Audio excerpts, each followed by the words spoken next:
most hated show in the black corner of YouTube. I'm your host, the whiteologist, Mr. Blows Your Minds, and this is Black Minds News. Black Minds News is to report, articulate, transmit, communicate, insinuate, develop, investigate, unveil, decode, spread the news, whether by news, video, website, or both publication. As I articulate this information, I accept the creator of the universe be here, heart, soul, mind, and spirit, because why? The truth don't need no partner. As a descendant of the greatest people who created this place that we call the United States, we, the foundational black Americans, the black bloodline historical lineage, the historical people known as slaves, we who call ourselves today BADOS, Black American descendant of slaves. Some say Black African descendant of slaves. Others say ADOS, American descendant of slaves. We, the today children, offspring, and present generation, we give honor to our ancestors. And you know what the motto of this show is? I'm never going to tell you what I heard.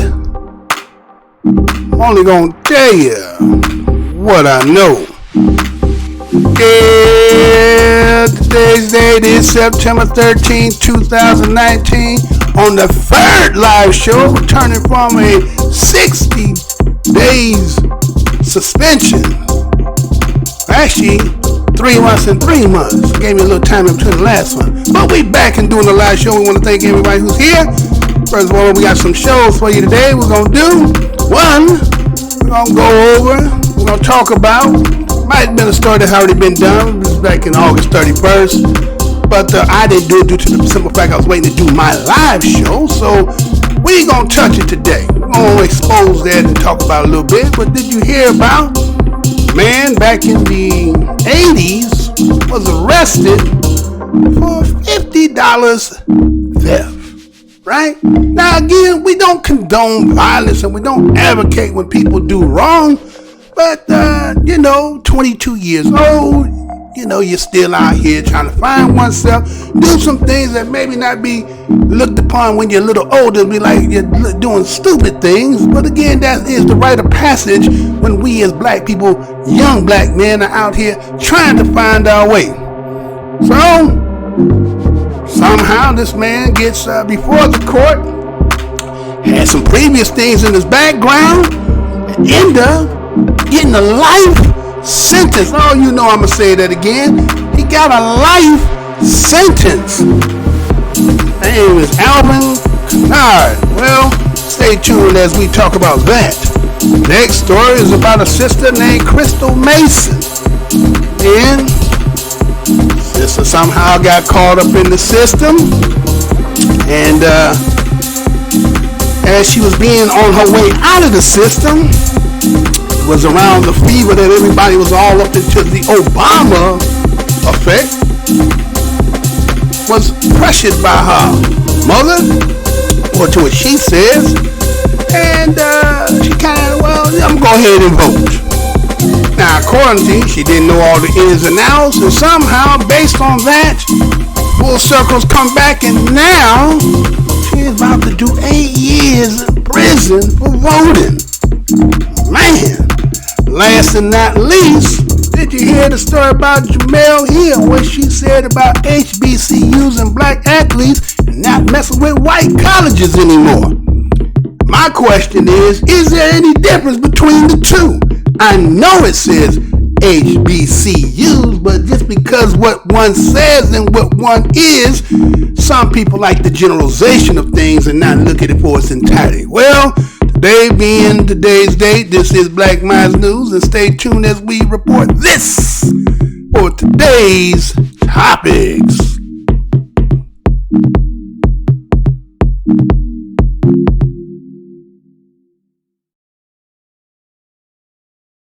Hey, how's y'all doing? Once again, this is your host, Mr. Blows Your Minds, and this is Black Minds News, right? First and foremost, before we get the show off on the road, I want to say what's good to my family, my subscribers, old and new. What's good to y'all? Thank you for your participation. I guess I could say that now. I've been live and still somehow I guess I can't get up out of the bubble that they got me in, but I guess a lot of y'all, because of that little hiatus I took, you've been a little bit lackadaisical getting yourself over here. I ain't gonna put you in the penalty box. Do what you gotta do, and it's under the discretion of your own time. Well, thank you first and foremost, and passerbys. If you should just happen to pass by, this is the most hated show in the black corner of YouTube. Why you say that, Mr. Blood? Well, the reason why I say that is because I've been in the business for 7 years. Came in since, I think it was 2012, in July. Been 7 years. Used to could get 250,000 views. That's 275,000. That was one they took away from me, right? 50,000, 30,000, I was getting them, right? Now, all of a sudden now, to get back, I took a little hiatus because, again, some things I wasn't trying to figure out what was going on. Came back, I can't get past 100 views. And I got 2.95 thousand subscribers. Now, I ain't going to say that everybody going to come over here because, sometimes people subscribe to you and they're going about their long head. So I get it, but you're going to tell me something that's on 365 days, 24 hours a day, 7 days a week, hail, rain, sweet, snow, all that good stuff, and I can't get 100 views again, see at least a thumbnail, and this, we're talking about some stragglers that happen to go by, which I'm talking to you. Go down the aisle, see some things that you might like. If you see something that make you feel a certain kind of way, remember that the motto of the show is the truth don't need no partner.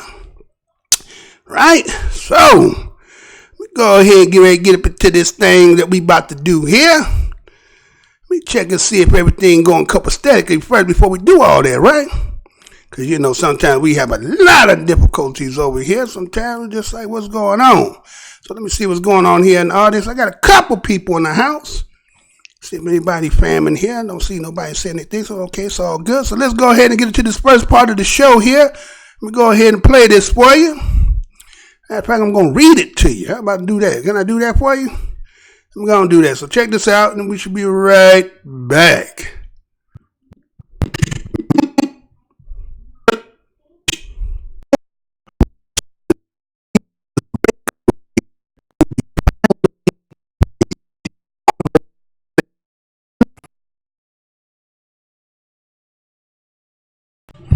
Man who served 36 years in jail for stealing $50 from bakery to be finally freed. I'm going to say that again. Man who served 36 years in jail for stealing $50 from bakery to be finally free. Now, this story is coming out of, it says, the Yahoo Life. Originally, this story was done back in August 31st, 2019, due to the simple fact that we was waiting for the live show. So we're going to backtrack until we get caught all the way up. So today we're going to deal with this. So this is how this reads. It says, an Alabama man who served 36 years in prison for stealing $50.75 from a bakery will finally be released. ALVIN KENNARD was given a life sentence without parole in 1983 after being convicted of first-degree robbery.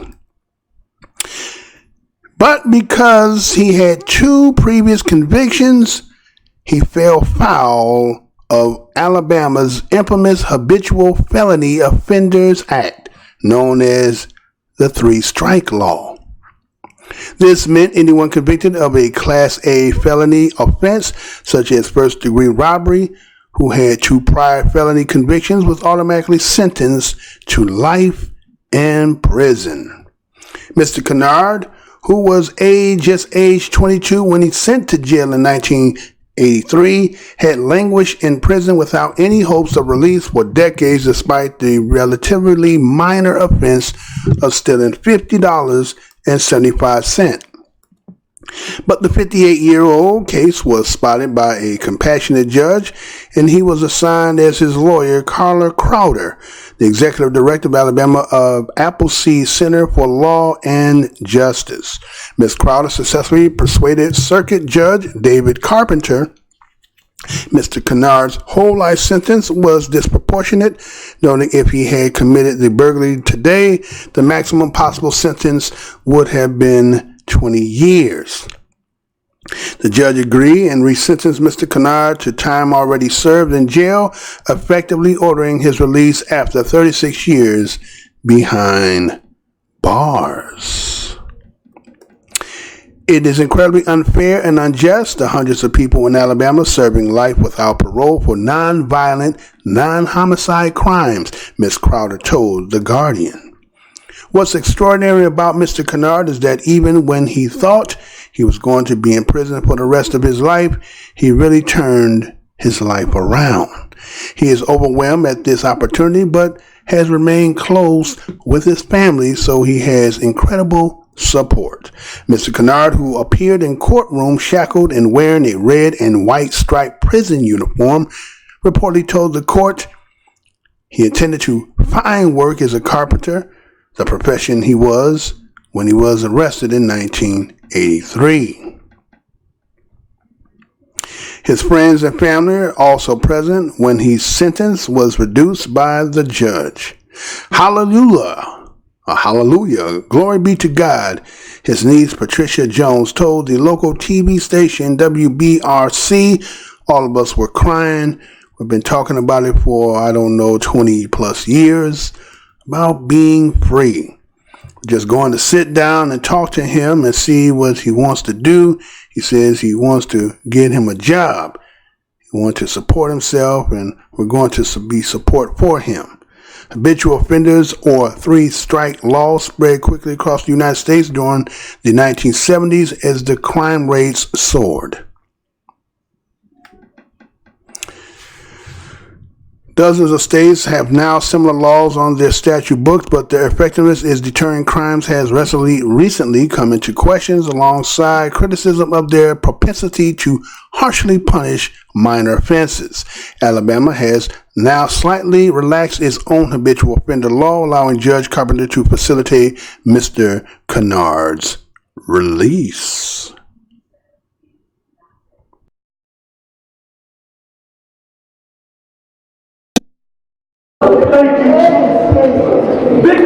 A celebration of freedom decades in the making. We've just been praying and just trusting God that this day will come, and it's here, and we're so grateful to God. In 1983, ALVIN Kennard was charged with taking $50 during a Bessemer robbery.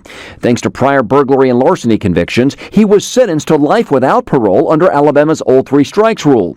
Then today, Judge David Carpenter gave Kennard credit for time served. His niece, Patricia Jones, elated the life sentence was satisfied. He had to be sentenced, but with it being so severe, we was just hoping that one day God would free him, and he did. Judge Carpenter said that if Kennard had been given life in prison under the state's current sentencing guidelines, he would have been eligible for parole back in 1999. Instead, he had to wait 20 extra years to receive his freedom. During today's resentencing, Kennard apologized and took responsibility for his crime. He told the judge he wants to become a carpenter. He said he want to get him a job. He want to support himself, and we're going to support him. And in every way we can. Jones and the judge were not sure exactly when her uncle will be released from Bessemer's Donaldson prison. In Bessemer, John Papke, WVTM 13.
We are back, right? So you just seen there about ALVIN KENNARD, right? Back in '83, he's about 22 years old. According to what they said, it looked like he was already employed, a carpenter. So it kind of doesn't fit. But again, sometimes circumstances, even though you have a job, don't necessarily mean you got money. Ain't that right? You could be working just to be making ends meet where they don't really meet, right? You would think that a carpenter would be making some decent money. But again, the more money you make, right, the more money you spend. So even though you may make would be considerable to somebody who makes this amount versus what you make, but again, we spend more because again, we are consumers in this nation, right? So anyway, we don't know all the ins and outs on that part, but we're just going to say this. He's 22 years old.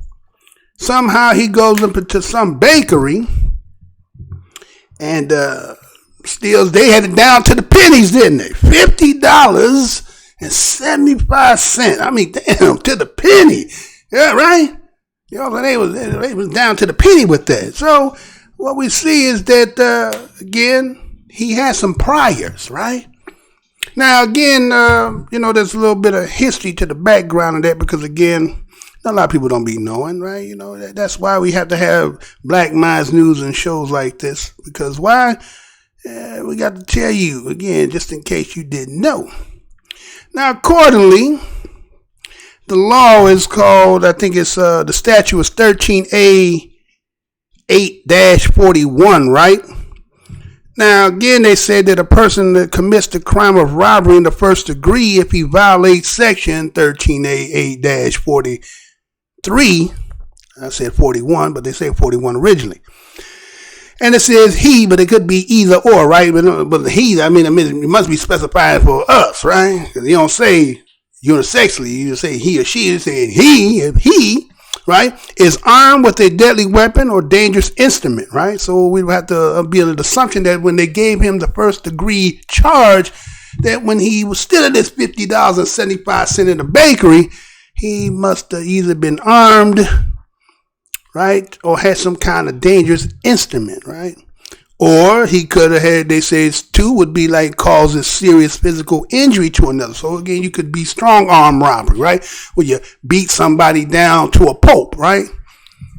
And they say also that possession of articles used or fashioned in manner that leaves any person who was present reasonably to believe to be a deadly weapon. Now again, I could just, going back, those who've been around, remember they used to show bank robbers, or at least TV wise, right? Somebody put their finger in their hand like a gun and showing you their hand, talking about I got a gun, this is a sticker, but you don't know that they got a gun in that, right? So you under the assumption that this person got a deadly weapon. So that in itself, even though you don't got it, can be used for first degree robbery. That kind of suspect, right? I think that's kind of suspect, but again, who writing this, right? And so it goes on to talk about any verbal or representation by the defendant that if then or they're so armed is prima facie evidence under subsection A. Okay, to get some legal jargon in that, right? Any of those things I just mentioned would be considered first degree felony in Alabama. Now, I am not a lawyer, so don't take what I said. Again, this is research, right? So anyway, had to, disclose that, right? So anyway, I didn't hear anything about, I just heard the amount, $50.75. Didn't hear anything about strong arm. I didn't hear anything about weapon. I just heard $50.75, had priors, and had felonies convictions prior, right?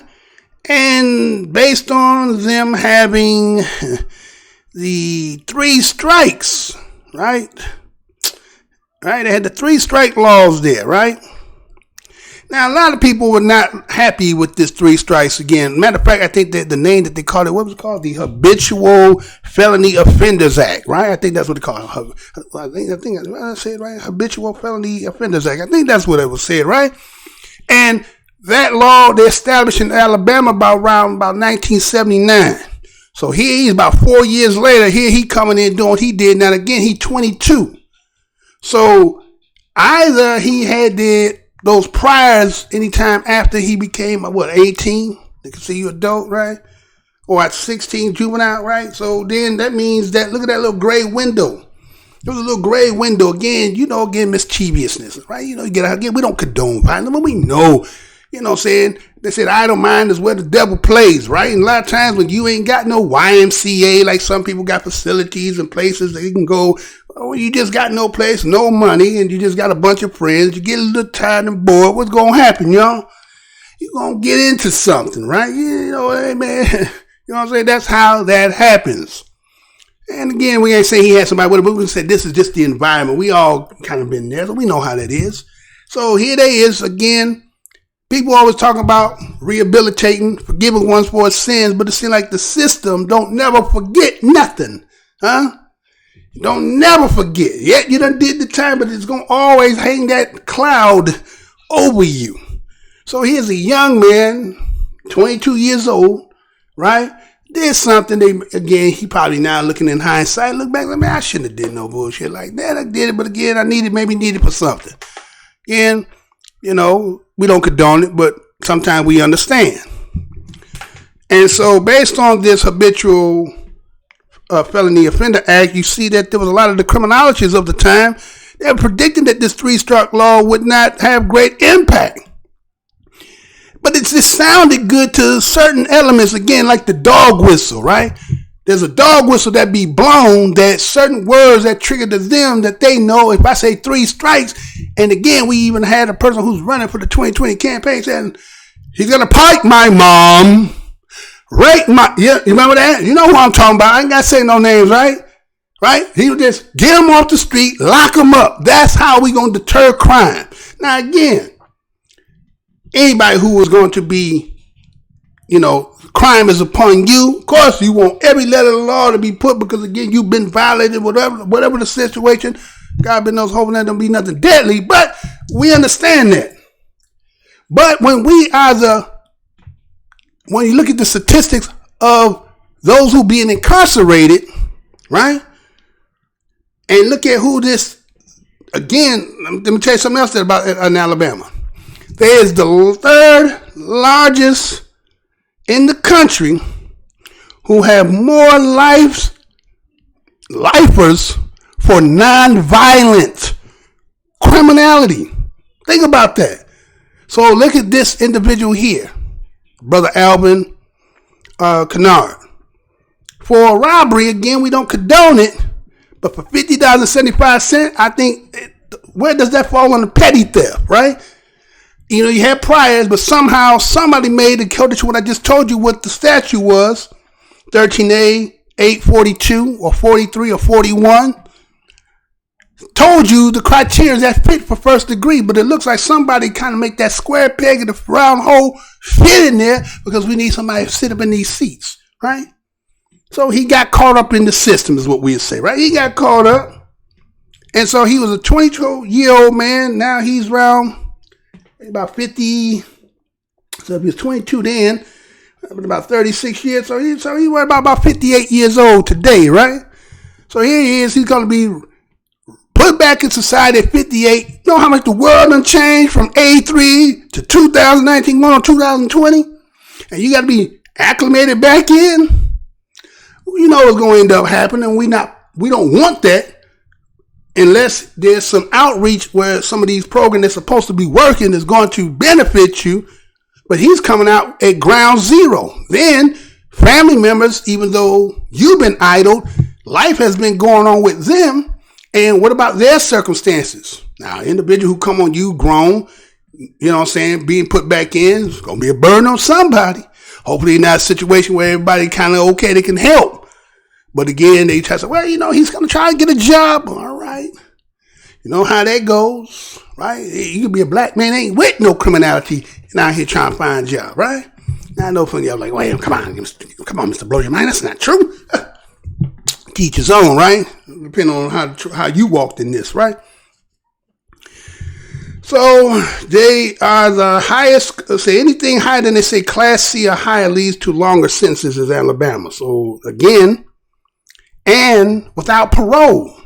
So based on his 2 prior felonies, This one they brought before him, put him in there again. They made that square hole in that round peg pit. He was primed.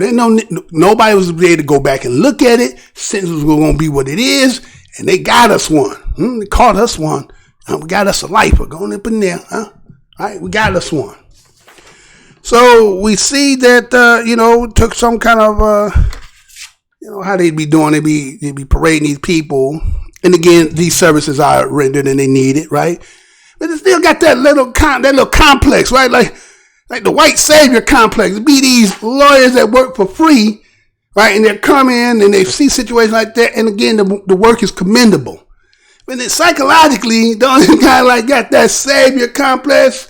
Here, white people come to save the day. Because, see, black folks couldn't do it. Because, again, you ain't got the resources, money to do that.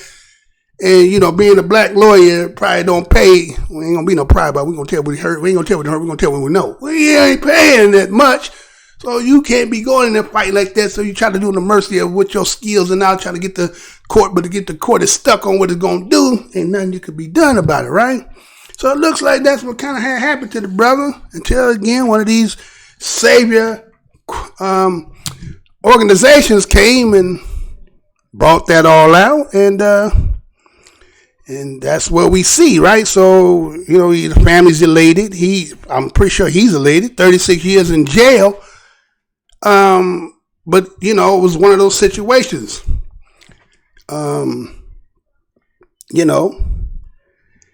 Did it merit for him to be put in this situation, or are we just going to stick to the law? Because according also it says under discretion of the judge, when he looked at the situation based on the crime. Now again, they say habitual. All right, hold on, let's just go on. Let me go here. I got to bring the words out too, right? I got to say the words too. Now let's say habitual. Why ain't you talking about this habitual felony offenders act? Now habitual, right? Not just like saying set, fixed, rooted, established, chronic, confirmed, hardened, traditional, maybe approved, recognized, accepted, general, prevailing, prevalent, universal, accustomed, customary, regular, routine, normal, nature, or natural, ordinary, everyday, commonplace, and common. Now again, is somebody just a habitual offender? I mean, this person that goes in and out again. Now again, a lot of people say, well, you guys are always crying about history and what done took place. That was then and this is now. You got a lot of opportunities. Okay, man was in the 80s. He was a carpenter. They say he was a carpenter. Oh, right there. Again, sometimes they, cannon fodder. They're going to write something. He did something. He admits to the fact that he did what he did. The kid, he did man shit. I did what I did. But,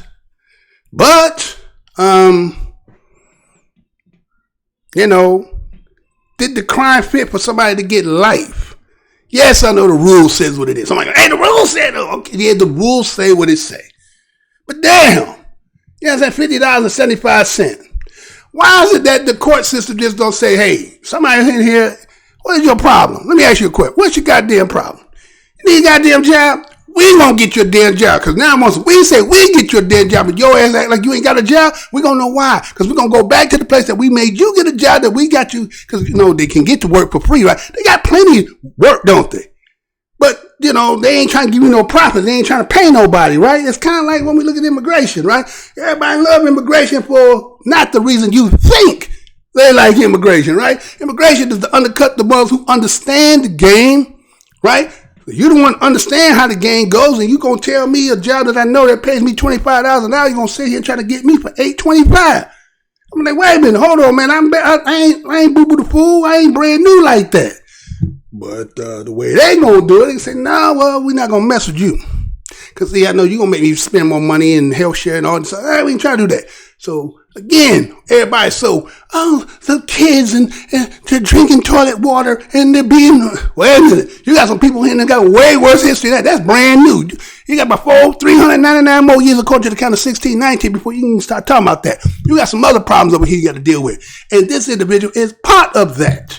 So I'm just saying, when you have criminality, they coming before you as a court, why don't you find one of these corporations and give them a job? You could deter crime. Ain't no need to write all this law, but we understand that's how you got to grease the machine. Come on, man. You know, grown folks understand this, right? The machine got to get greases because why? Democracy run on an element of society that got to be fucked up, man. I need to say that again.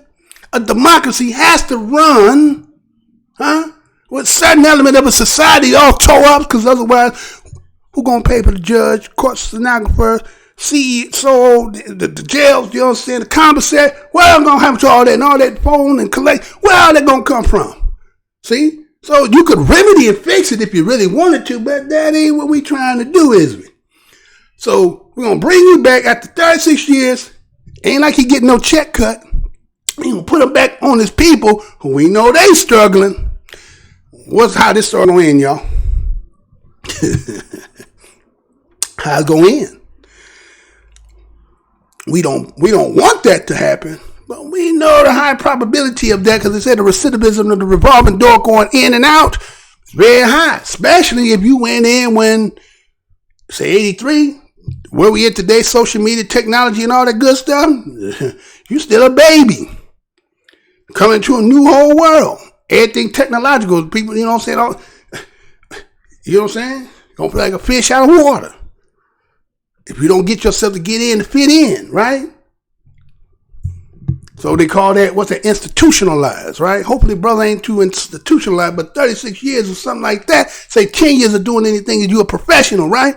So 36 years, you're an expert. So, well, power to the brother again. If I wanted to bring that little information out there, there was a lot more to it. But now, you know, I want to drag it on. Let me see if anybody, if they even saying any damn thing. I got a couple people in the house. Who was in the house? Anybody made a message for me? What up, Mr. Leonard Yuda? What's good? Mr. Spencer 620, welcome back. Thanks you a lot, brothers. Trying to stay back, you know what I'm saying? Again, 6 months been out the business. They don't want to hear this mouth over here, but you know, sometimes somebody got to do what they got to do, right? So that's that brother there. I don't know if I guess there's a little bit more I could tell you on that if you want to hear it. So let's see. The fact that it's put like this. How about this? Now they said the original law of any person convicted for the 3 felonies is subject to life in prison without the possibility of parole. Now again, if somebody do something that is heinous and worthy to be put in the box, throw them out of society. Hey, I'm going to be one to raise my hand. Yeah, okay, right. And that don't have nothing to do with no color. That's just the simple fact that somebody doing something they ain't supposed to be doing that's a detriment to all of us.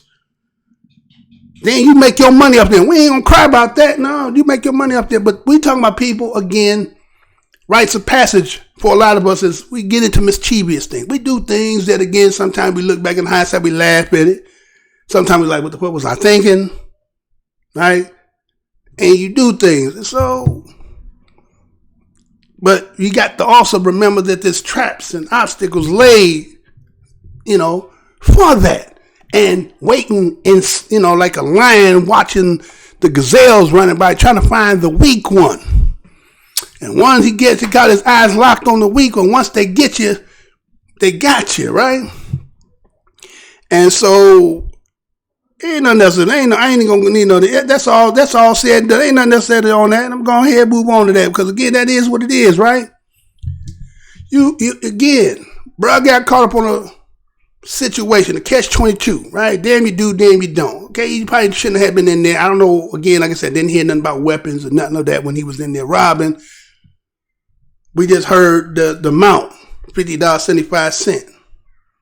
So I'm to believe because you didn't disclose all that, you start talking about priors, then you're leaving something out the story for the simple fact that, again, somebody made that fit so they could get him in there. But again, sometimes a wrong can be righted just in the spirit of who we are, and sometimes things work in your favor. But it's been justice denied is justice delayed, right?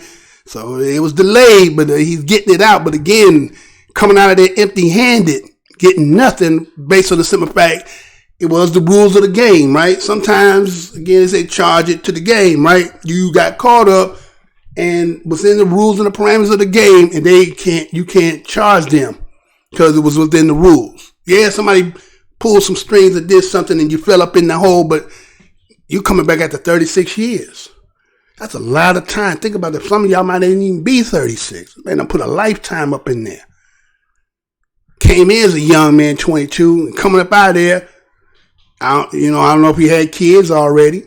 If not, now he got to try to come out here, maybe he was, letters and back and forth, maybe, but, more power to the brother. Just want to give some acknowledgement to that. I seen the story. I seen a couple people cover it, but I want to cover it for myself. So that's what that is. And just in case some of y'all didn't hear about the brother, ALVIN KENNARD, there's that story for you. Now, this next story here, again, it's kind of like same kind of business. It's like, well, some people be like, well, you guys are, feeding system. Why don't you just do right? And it looks that easy, right? It looks that easy to say that. But sometimes, you could do all the right things. And just don't work for you, right? All right, I think I got that right. Okay. So let me go ahead and take this here. I'm going to read you this next article. This one is on the assistance. Some of y'all might have heard of this, right? And let me set this up right quick and do this one instead. Okay, so do this and I shall be right. Come right back after this, y'all.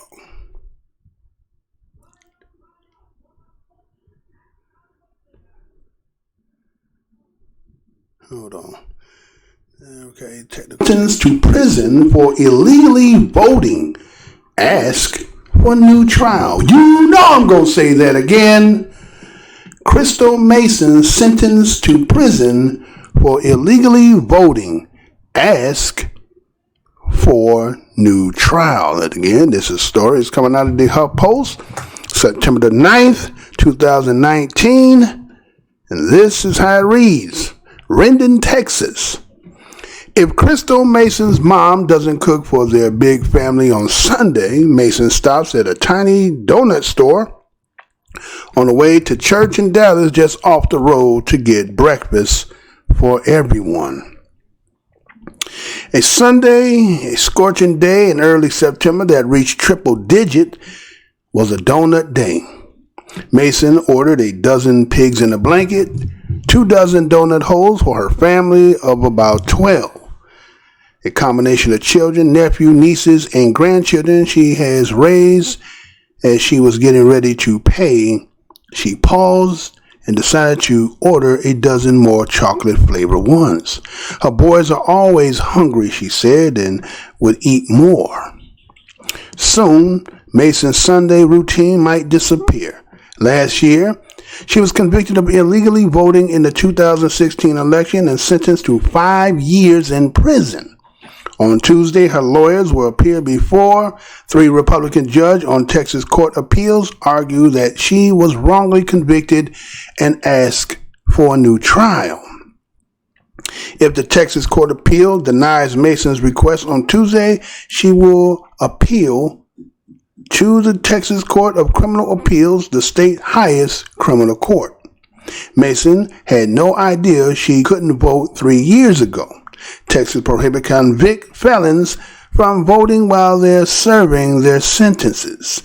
And in 2016, Mason was on the supervised release for a felony. When a 16-year-old poll worker couldn't find her name on the rolls on Election Day, he offered her the chance to vote with a provisional ballot.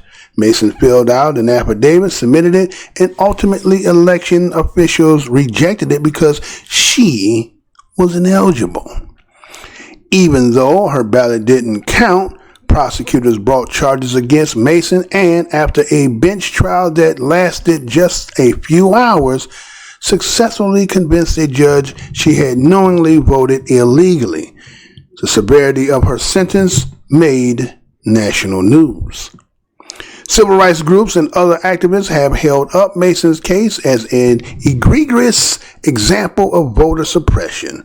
Mason's obviously made a mistake, they say, and is being severely punished to intimidate minorities and people with a criminal record from voting. Crystal's case is an effort in voter suppression. This has nothing to do whether or not she was eligible to vote. Kim Coles, one of Mason's attorneys, said to the nearly all-black congregation at Mason's church on Sunday, they don't want folks who look like Crystal to show up at the polls. Mason's attorney recognized they face a significant challenge in convincing Republican judges in a Republican county to rule in Mason's favor. We are facing a panel of elected judges that are all Republicans in an appeal court that has been Republican held since the 80s.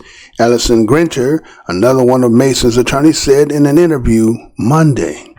We are bringing a case that basically suggests an existential threat to Republican governance in that part of Texas. She said, I think it's going to be difficult. I have no reason to believe that we won't find judges who will place the law above partisanship. Mason isn't the only one who has faced a prison sentence for unknowingly voting while ineligible. Rosa Ortega, also a Tarrant County resident, received an 8-year sentence in 2017 for illegally voting as a non-citizen, even though she said she didn't know she couldn't vote. Elsewhere in Texas, 2 women were sentenced to jail time last year for improperly assisting voters with mail-in ballots in North Carolina. A local prosecutor chose to bring charges against several people with felony convictions who unknowingly voted illegally, making an example of Mason.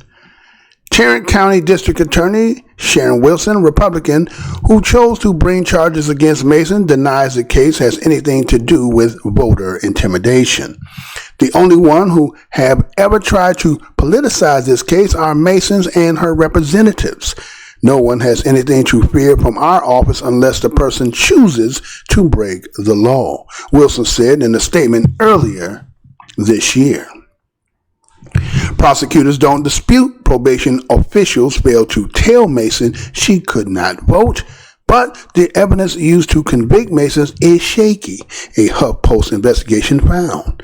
2 poll workers, the key prosecution witness during the trial, testified that Mason appeared to read over the provision ballot affidavit before signing it, but both men, who were also Mason neighbors, had different recollections about what happened at the polls in 2016, raising questions about whether Mason actually read the language. Jared Strebick, the 16-year-old poll worker who checked Mason in at the polls, told Huff he knew she was ineligible to vote, but it just slipped his mind when she walked into the polling place. Wilson, the decision to prosecute Mason's case is unusual. According to records obtained by HuffPost, 3,990 of the 4,500 people who cast provisional ballots in Tarrant County, where Mason lives, had their ballots rejected during the 2016 election. Mason was the only one of thousands of people the district attorney singled out. The case came to the attention of the district attorney after Mason election judge, also Mason neighbor and GOP precinct chair, called Wilson after the election. It's unclear if the case would have been prosecuted if that neighbor did not contact the district attorney's office. Mason's lawyers argued in their appeal brief that Mason was wrongly convicted because she didn't actually vote. She submitted a provisional ballot that ultimately didn't count.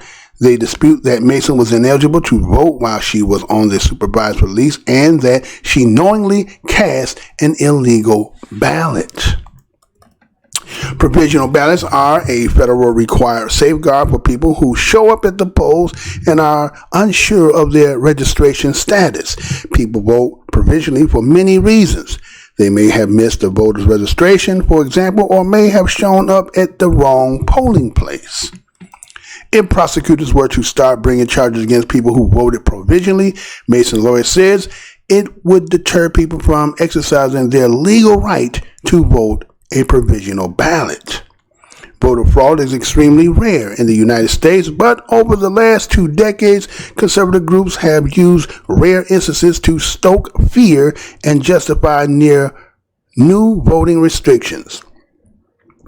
After the 2016 election, President Donald Trump amplified that strategy, saying without evidence that millions of people voted illegally in the presidential election. Mason case is perhaps the most severe example of consequences of that rhetoric, underscoring how a prosecutor can twist confusion about voting qualifications to make something look like a nefarious illegal act. Even though Mason is appealing her 5-year prison sentence, she and her family have already suffered severe consequences because of her conviction. When Mason was found guilty of voting crime while on a supervised release from her federal case, she was sent back to federal prison from September 2018 until May of this year. When Mason went to prison, her family of about 12 lost their main breadwinner and nearly lost their home to foreclosure. Mason's daughter, Taylor, 20, became responsible for running the household and paying all of the bills. They relied in part of donations from a GoFundMe page to stay afloat. Keeping faith. On Sunday, Mason led her family into church where they were nearly filled with 2 pews. Mason sat on one while the kids sat further away, whispering and occasionally taking out an iPhone. A church-going no-no at some point during the service. Mason took them away. During the service, the pastor, Frederick Haynes, talked about Mason's case repeatedly and asked for the Congress to pray for her. Whatever the judge says on Tuesday, Haynes reminded them there was another judge, God, who would say overruled. Mason says that her faith has anchored her deeply over the last years, and it is the reason why she speaks so confidently about her case. If you want something to happen, she says, you have to speak it into the universe. Maybe it's because of this faith that Mason believes so deeply that the criminal justice system, the same system that failed to distinguish her mistake from an illegal vote, and the same system that sent her back to the federal prison for several months, will exonerate her on Tuesday. I'm just trusting that they're going to do their job, she said in the car on the way to church, so I'm okay. I'm just completely okay with everything. If she has to go back to prison, she said, she'll go with her head held high.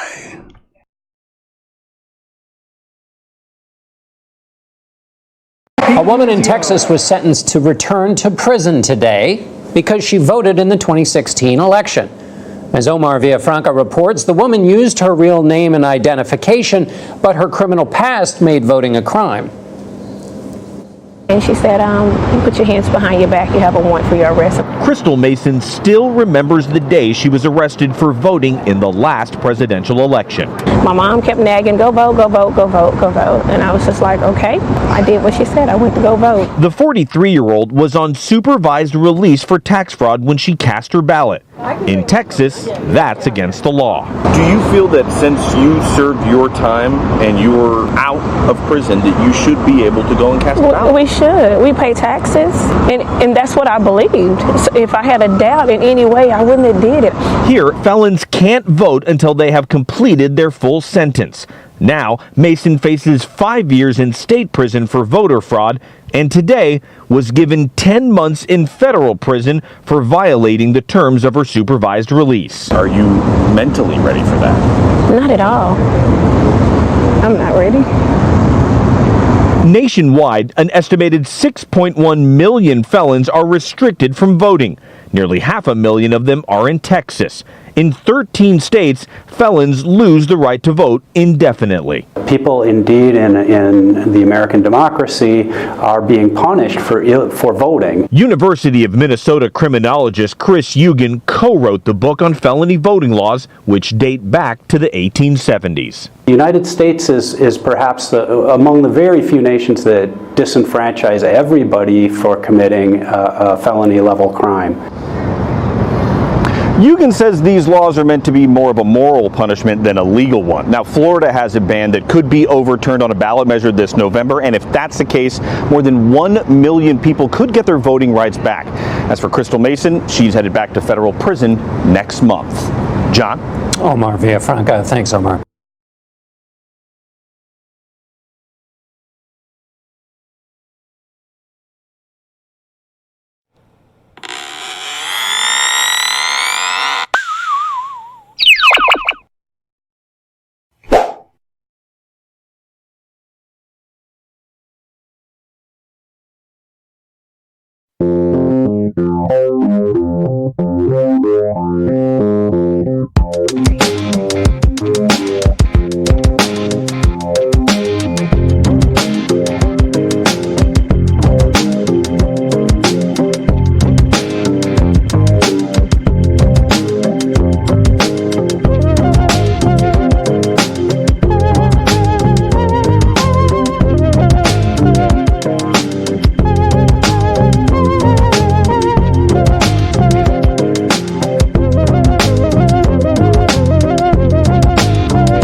All right, so we back, right? All right, so we see the sister there, Crystal Mason, 43, out of Texas. Seemed to had about 2016, had just got through finishing doing a bid. It was on her way up out the system. I guess she was going from the halfway house to home. And we know in 2016 what that was about, right? Everybody was up in the roar because, again, you had just got through, for those who was elated for having your so-called first black president, right? And then they was having a debate whether it was going to be Trump and Hillary Clinton. So based on that campaign during that particular time, everybody was kind of like, nobody wanted our present president, Donald Trump, to be in office because they said the rhetoric and so forth, he a racist, all this other stuff, right? So people were trying to find ways to make sure he wouldn't get in.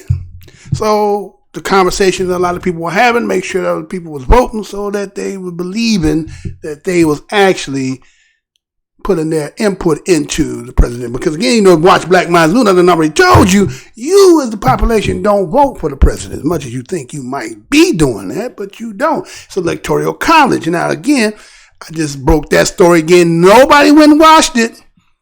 It only got like 20-some, 30 views. But when they come back around, I'll be like, you remember that story I told y'all? And y'all be like, They already set the game up, right? They're doing something because that electoral college, they done set it up now where it's like, okay, you can't penalize them for not going wrong, even though they weren't doing it. They didn't have to do it anyway, but they really now don't have to do it, right? Electoral college is like, okay, the whole state or this was voted for, let's say this person. They're like, well, I'm choosing this one, and you can't hold their feet to the fire. Now, I broke that already, right? But anyway, setting the procedures for something anyway. So anyway, so we see that, again, that's what the mindset everybody was in.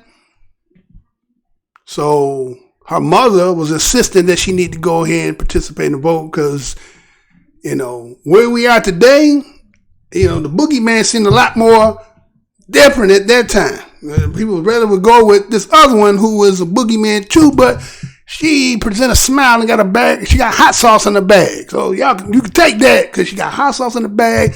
Her man plays saxophone, smoke weed, and get head in the office. So we good with him. Like, come on, but gonna do the same business, if not worse, right?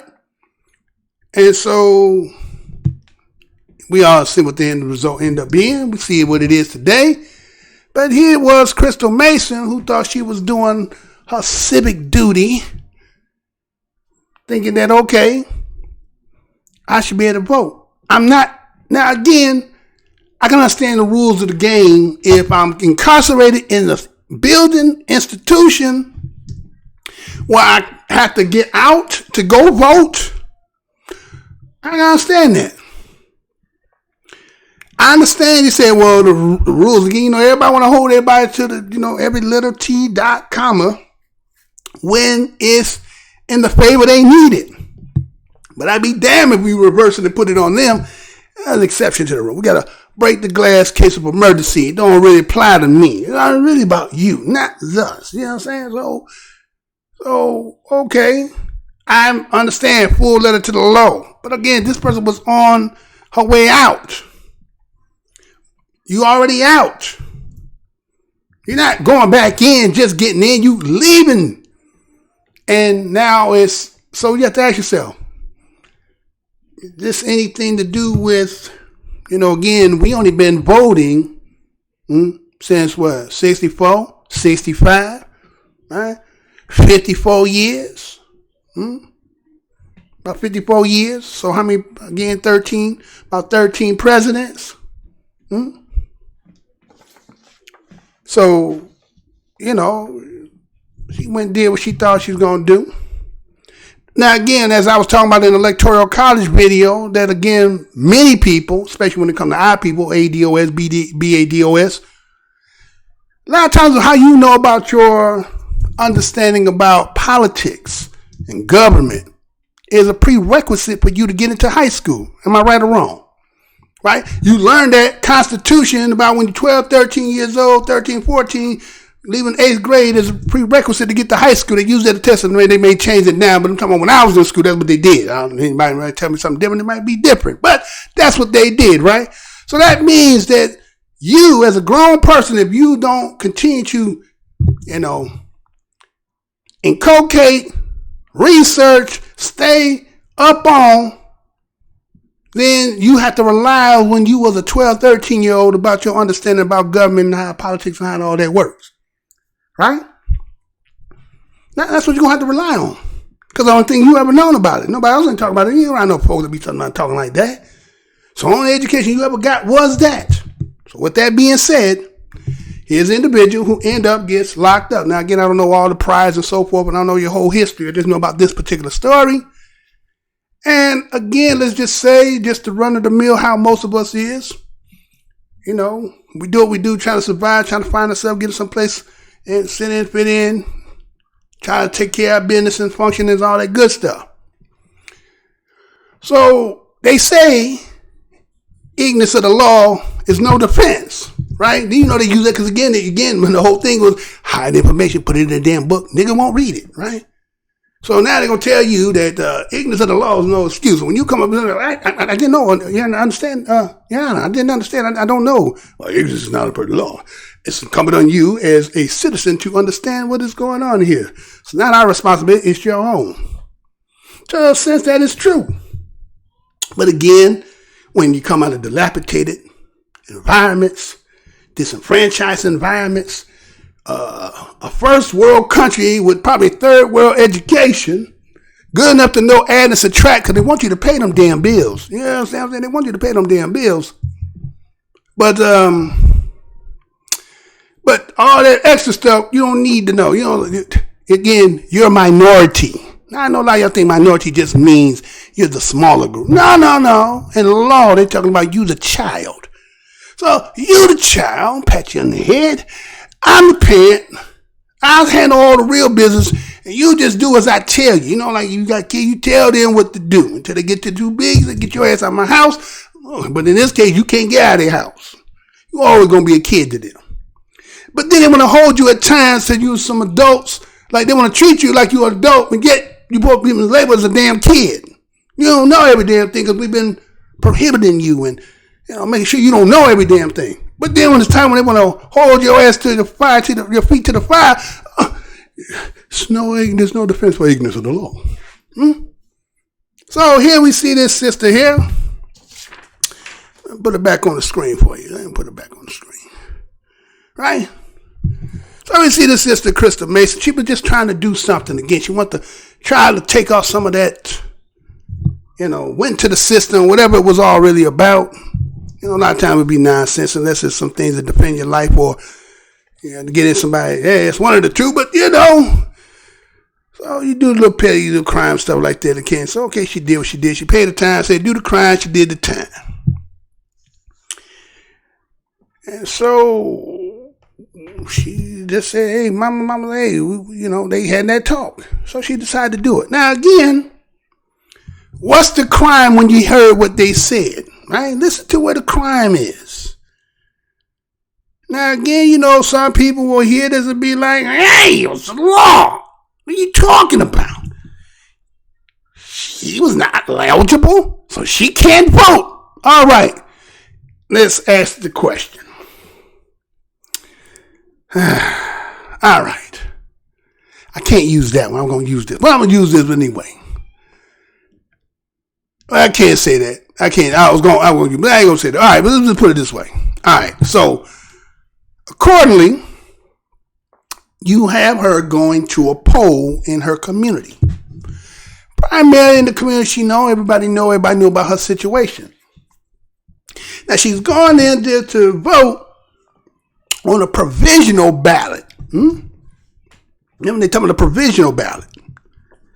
Now, she tried to vote based on, she thought she had already registered or should have been registered, name should have been in there, but they couldn't find her. Right? But did you hear the article slid in the person who was the poll person at the time was a little 16-year-old, right? Did y'all hear that? It was a 16-year-old. that said he knew about her, right? Then he said that saying that was like in Harlem Nights. Remember when he said the snaggletooth motherfucker said, you better get this motherfucking kid up out of here. I don't like kids, right? And he grabbed Richard up. He said, I told you I don't like kids, right? And Richard was trying to find the gun and had his hand up under it trying to get the gun. Was nothing but the dice in the hand. He said, now what you want to tell me, you smooth talking son of a bitch? It slips my mind. Slips my mind that the shorty shot him in the head, right? Well, that's what the shorty, the 16-year-old was, right? The shorty was like, it slipped my mind. Now this is his job is to say, well, you're not registered in provision. And you know what, sister, you can't be voting. You know you ain't supposed to be voting because you know you on probation.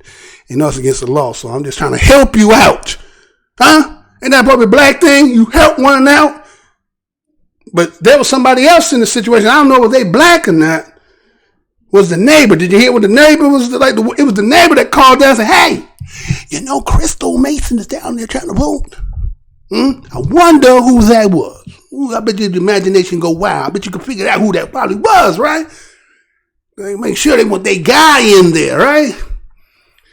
And here was a situation they knew you ain't supposed to be doing nothing. Everybody knew your situation in the town, right? Old Teddy Pettigrew, the whole town's laughing and talking about me. This kid not laughing. They talking about you, right?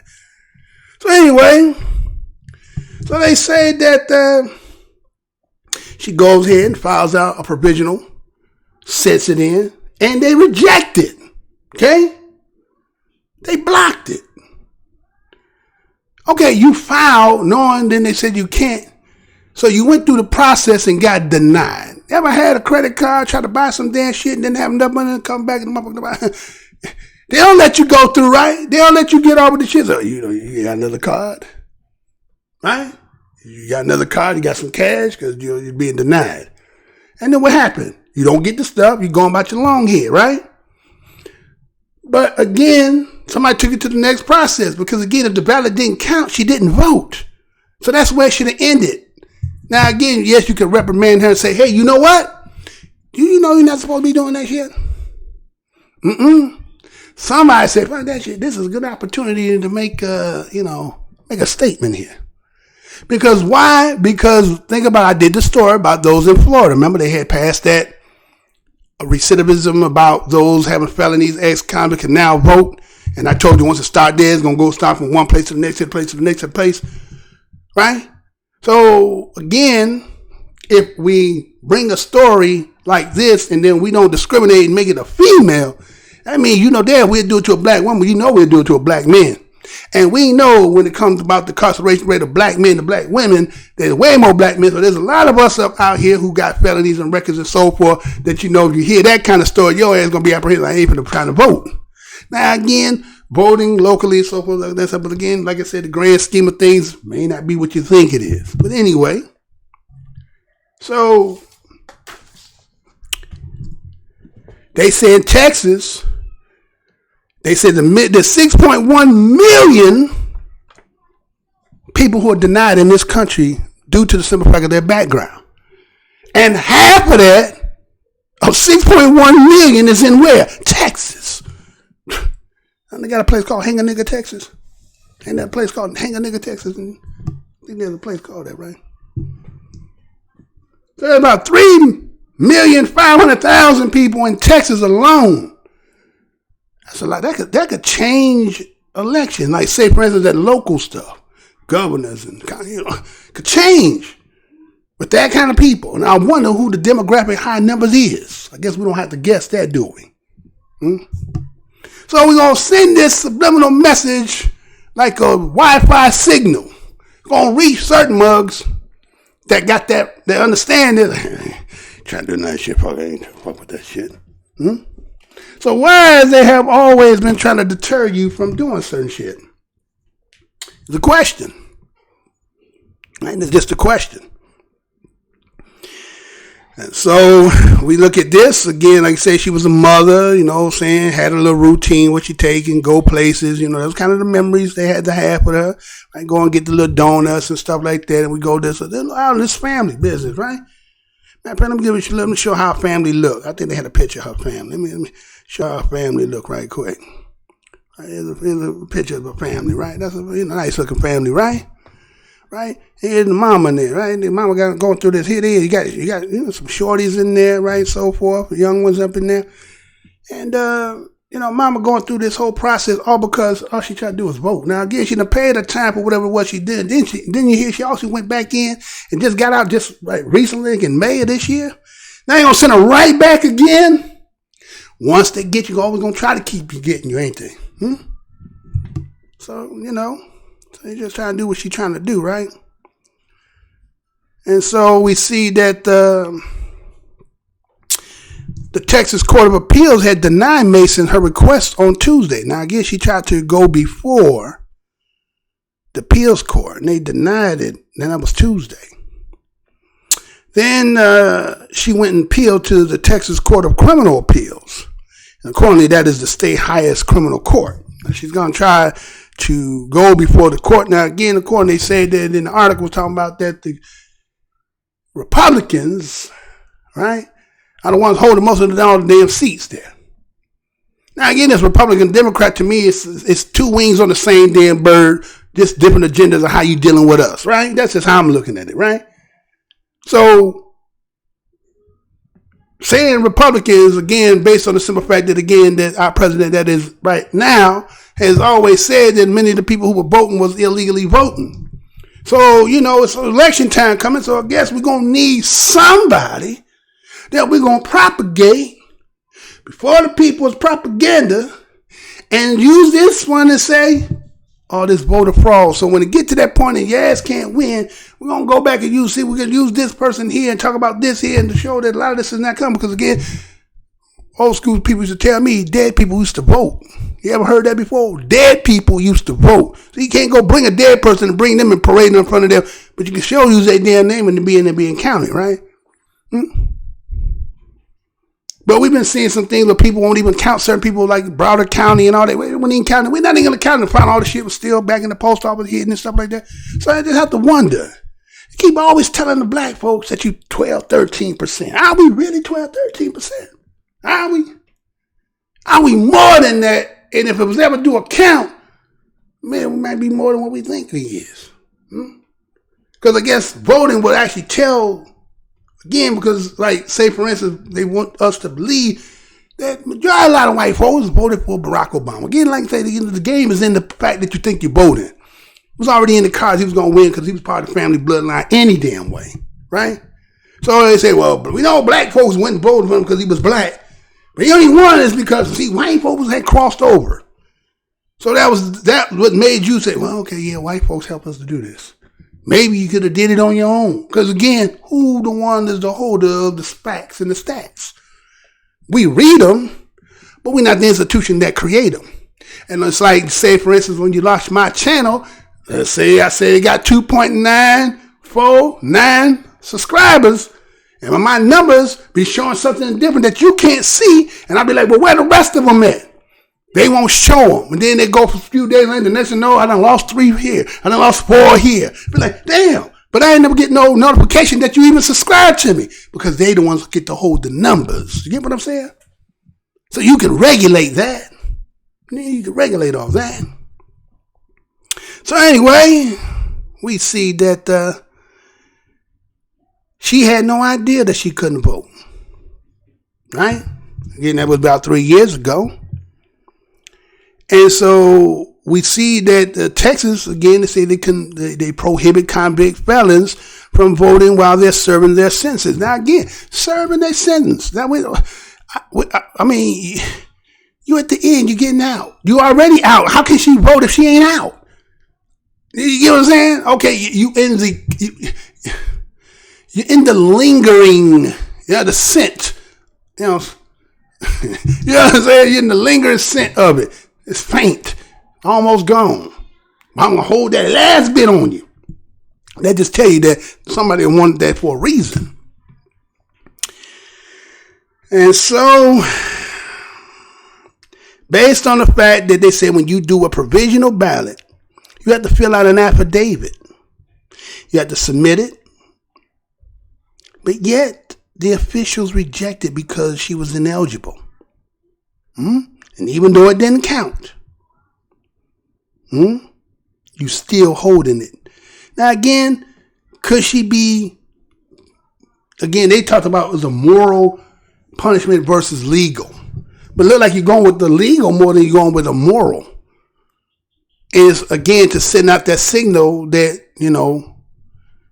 way to intimidate, a way to suppress mentally, make people apprehensive about that because they kind of confused. And once you get set in a certain way, you're not going to move. No matter what nobody tells you, you're just going to remember hearing this, right? And so, go ahead and give you this here. And we see that according that the HuffPost had came up with a stat said that 3,990 of 4,500, which is about, about 510 people who cast provisional ballots in that one county, that Tarrant County, where she lives at, had their ballots rejected. I'm going to say that again. Now, this was what the HuffPost came up and said. They said that 3,990 of the 4,500 people who cast their provisional ballots, who live in the same county that Mason lives, had their ballots rejected in 2016 election. Because again, remember I just told you there was 6.1 million in this country who are denied to be able to vote. But they said 3.1 million of them is in Texas. A lot of people in Texas who can't vote. And they said out of all them 3,990 of them people that I just told you that they had theirs, she was the only one out of those thousands of people that the district attorney singled out. I'm going to say that again. Remember, I just told you it was 3,990 people out of 4,500 who had their provisional ballots not count. 3,990.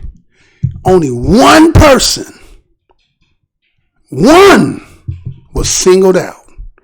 So you think that what I told you earlier, you ain't finna parade her when time comes? The election season is here. Right? I remember you heard it here. Right? So anyway. And so we see that this case ended up becoming national attention. And again, it's just a matter of time because, again, she's trying to go through the system, hoping and using church and praying and all that good stuff, man. Trying to find a way to fight your way through this, right? Damn shame, right? Now, again, we understand criminality and, okay, you did the crime. But, again, does voting and, crime, what does that got to do with anything? Based on the simple fact that, again, somebody who understands the real true dynamics of what the whole, establishment was created for and who was going to be the, and even after the fact, again, like lingering, we still going to hold something on you so that you can't have no input, right? But, we ain't smart enough to understand that, y'all. We just here, right? Anyway. Then look out and see if anybody said they got a couple people in the house. Let's see anybody say anything here. Say the system is against you. Why no for it? Duh. Why vote for it, huh? You right, Leonard the Yuta.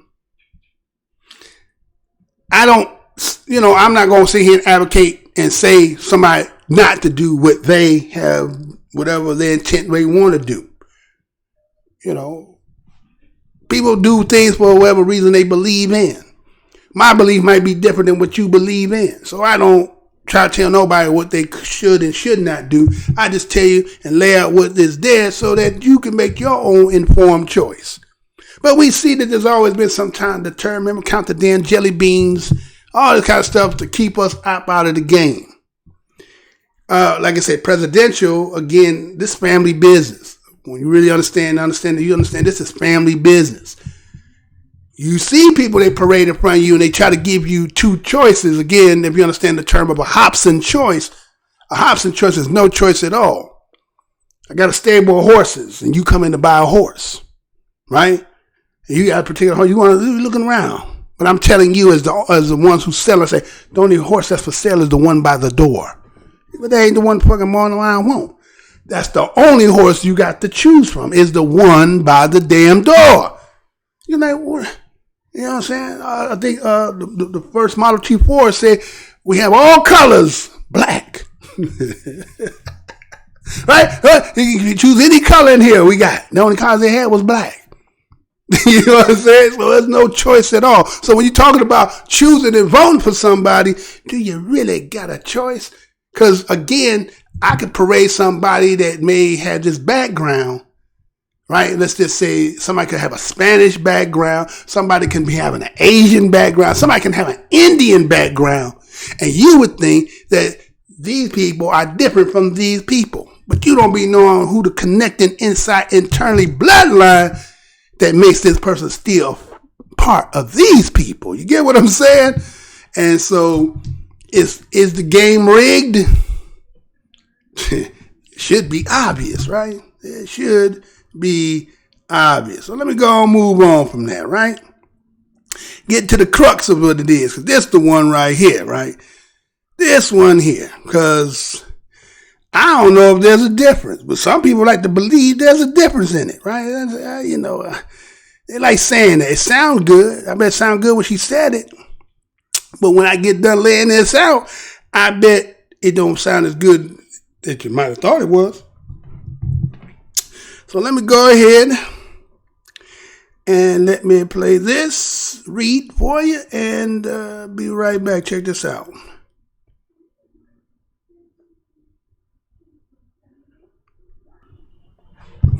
Should black athletes go to black schools? You know I'm going to say that again. Should black athletes go to black schools? This story is coming out of NPR. This is how it reads. Top-tier black college athletes should take their talents to historically black institutions. That's the argument that JAMELEHILL is making in a new piece for The Atlantic. She says that doing so could benefit both the colleges and the communities around them. The piece, "It's Time for Black Athletes to Leave White Colleges," argues that when highly ranked black athletes even look at HBCUs, threatens to crack the foundations on which the money-making edifice of college sports rests. That foundation being black athletes drawing acclaim, attention, and money to primarily white institutions. It's an argument that has drawn some criticism. Hill says she's been called a segregationist for even suggesting the idea. To that, she says those people don't know very much about HBCUs. Of course, Hill is no stranger to that kind of critique. She famously drew the ire of President Trump and his supporters after referring to him as a white supremacist on Twitter. On the history of student athletes at HBCUs. That was exclusively where black students could go. As a result, you had a lot of top talent at that point in time. You had a college like Grambling State University, which was basically considered to be what would be today's version of the University of Alabama. Because they were that talented, putting so many players in the NFL over the course of their history. But obviously, once there was the segregation, a lot of these black athletes began to go all over. HBCUs and the major revenue sports, talking about basketball and football, began to lose or not have as much as a foothold. If you look at the college landscape now, everybody pretty much knows this has become a billion-dollar industry. Given the television contracts, the money, the interest, the marketing, shoe deals, all of that. But black athletes in general are being exploited because they're not being paid, and they're clearly the backbone of a lot of these universities, of which their labor has helped them become these huge powerhouses. You're looking at schools like Texas and Alabama who have a $200 million athletic budget. Not a school budget, just the athletic budget. All that is built on the backs of black athletes.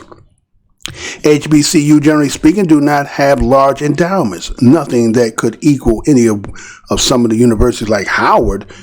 Why not take your talents to these HBCUs that once were the only place that you could go and help to re-image those universities from a financial standpoint, the community around them, and to some degree kind of rebuild these historic institutions? Of what it would take for this to work. You would need a group, frankly, a whole exodus of athletes who would think really, really, really big picture in order for this to happen. Can't be one or two, because one or two is not enough. There has been individuals, cases of a top tier black talent going to these schools, but they need a wave of conscious efforts on behalf of these athletes to do that, to help to rebuild these schools, the communities around them, and I think it will be a trickle-down effect into strengthening essentially a huge base in the black community, which has always been kind of the black middle class. When you look at the number of lawyers, doctor, professionals that have come from HBCUs, I mean, Kamala Harris is running for president. She went to Howard University. So when you look at the level of output that that most black colleges have in general, to strengthen that even more with a very solvent, steady, stable financial base, I think is just a huge benefit all around.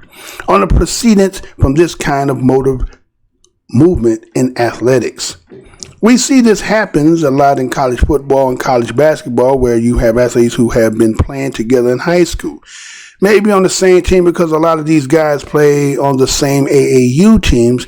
2 or 3 of them will go to one university because they all want to play together. One of the more famous examples, the University of Michigan, Fab Five.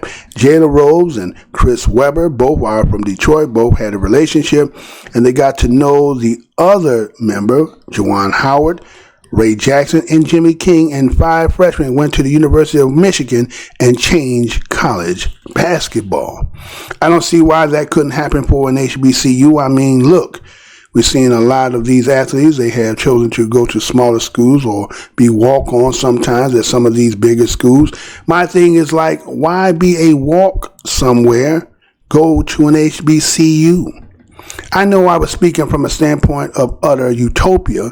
It's a little bit more challenging than that, but I do think it's possible. I think some of it has to be a concerted push, and some of this has to come from their own homes. When I was making my college decision, no one talked to me about going to an HBCU. I'm from Detroit, and that's a black city, right? I know other people who had gone, but nobody said, hey, did you ever think about going here now? 2 HBCUs wound up being on my final list of colleges, and I owe that to the Cosby Show and A Different World. On exposure, athletes get in larger schools.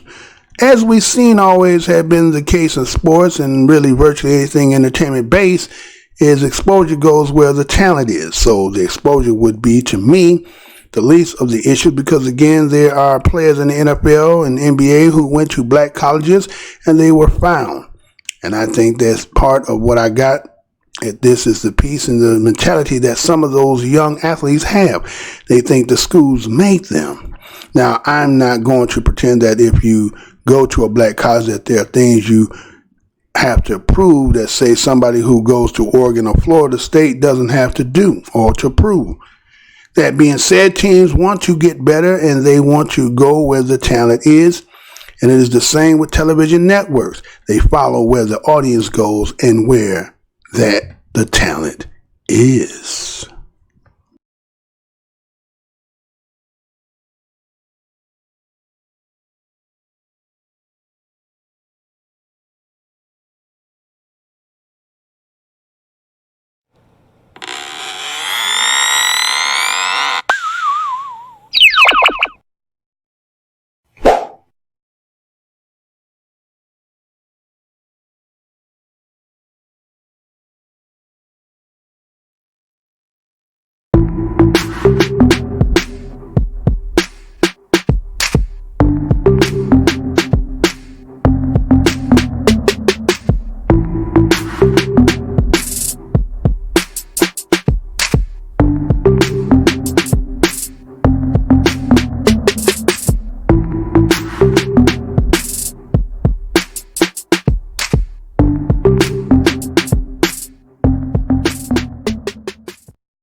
All right, so we back, right?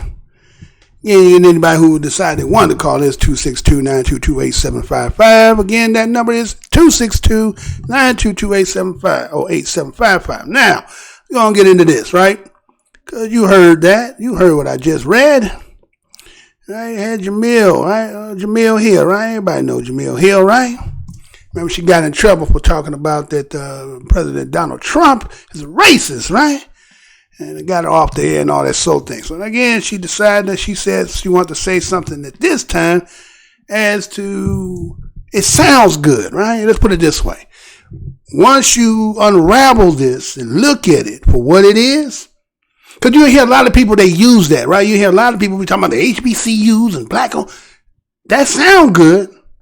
But until you look at what it really is, as on the thumbnail showed, if you read that part, says, you know, HBCUs or white colleges, really what's the difference, right?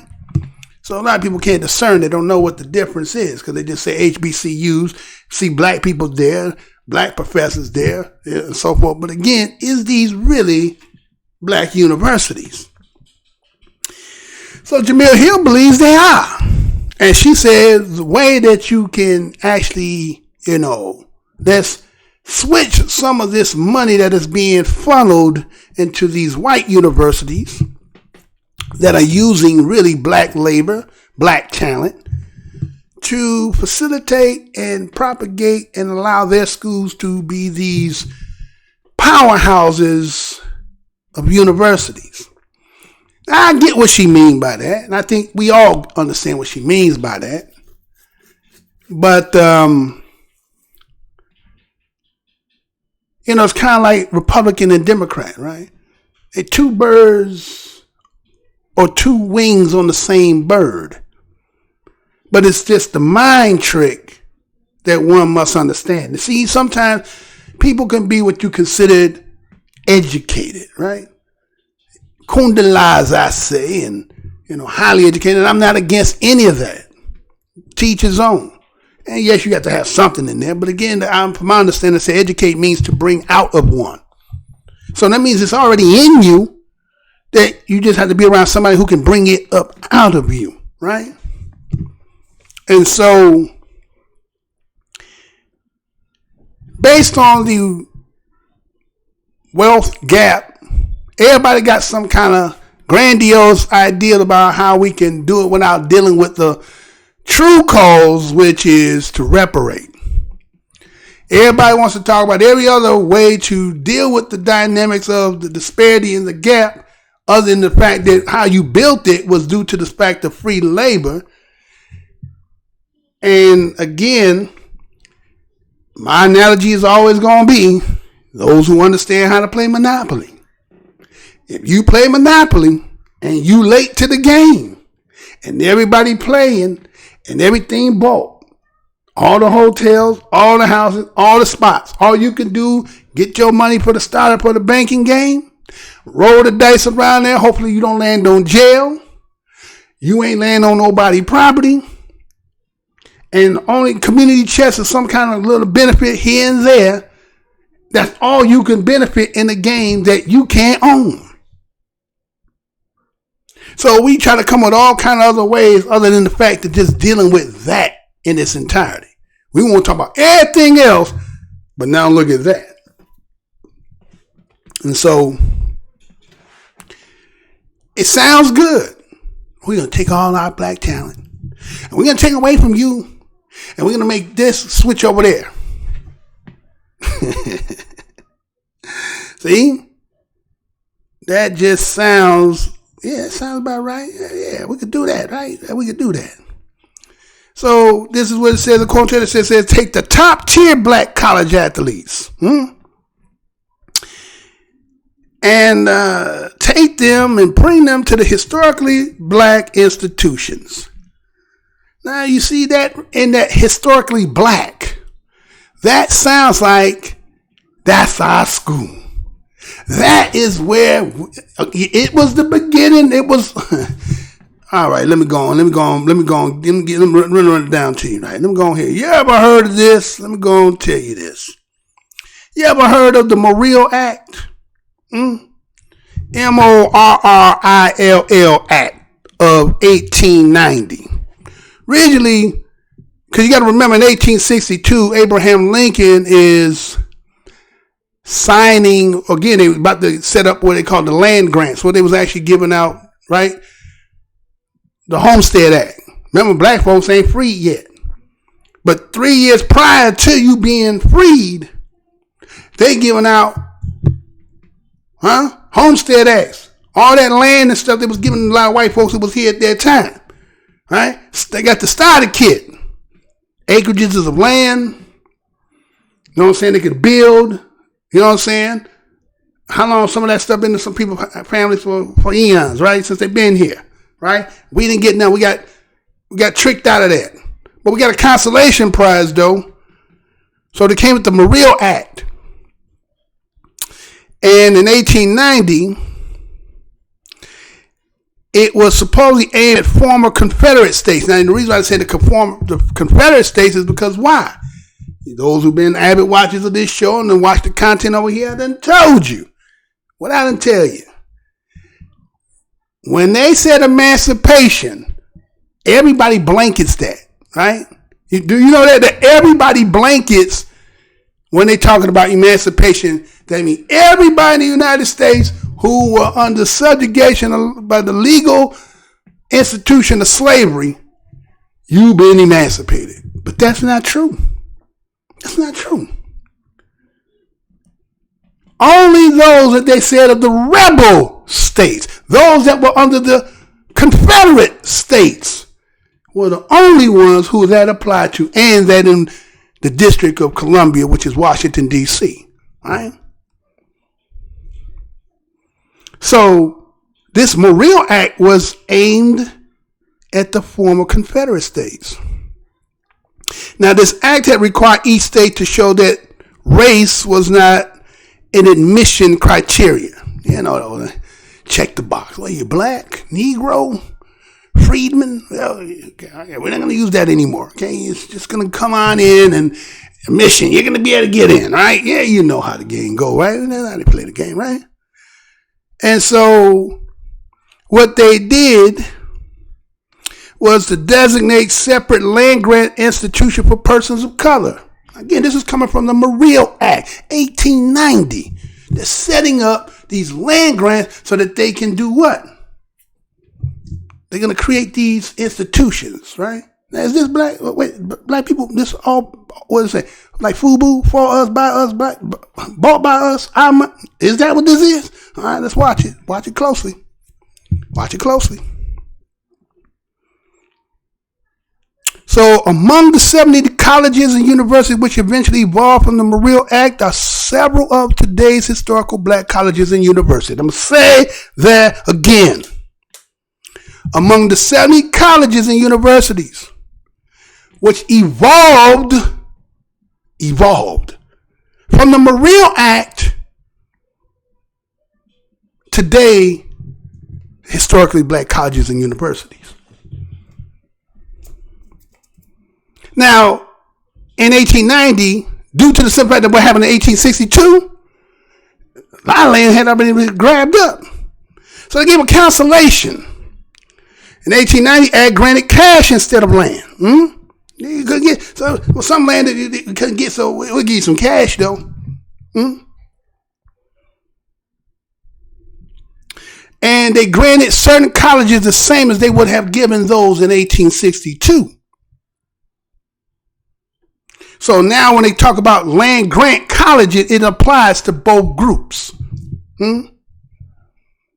What we did for those in 62, which was probably all whites, it was some free Negroes. But again, when we go into that hood, might find out, again, just like Moors and all everything else, you find out somebody playing on the other side, right? It ain't always just because somebody's skin is my kin. Sometimes mothers in your skin be on the other side acting like they ain't your kin.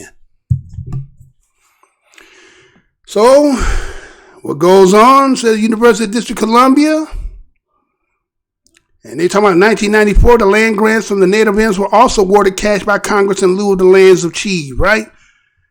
Now, again, keep that in mind. The MRBLOW Act is what is the beginning stages of when they talk about these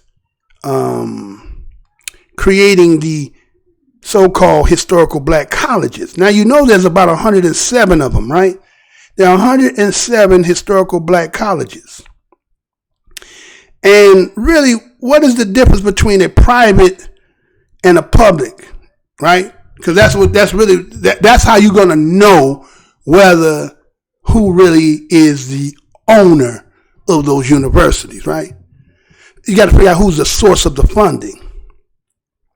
Now, how do you define, or the difference between a public and a private institution is how they get their money, right? How they get their money, right? Now, anything that is classified under the public schools, they're funded mainly, majority of their money, because just like when we live in communities that dilapidated and we don't own, and ain't no real tax base there, and the school be having, 50-year behind books. It's because the funding ain't no good. We got to get the allotment from them, and then we got to disperse it amongst other people who also try to get in and pretend that they's part of your shit too, and they stealing money as well too. But when you're a public school, you're getting state government money, right?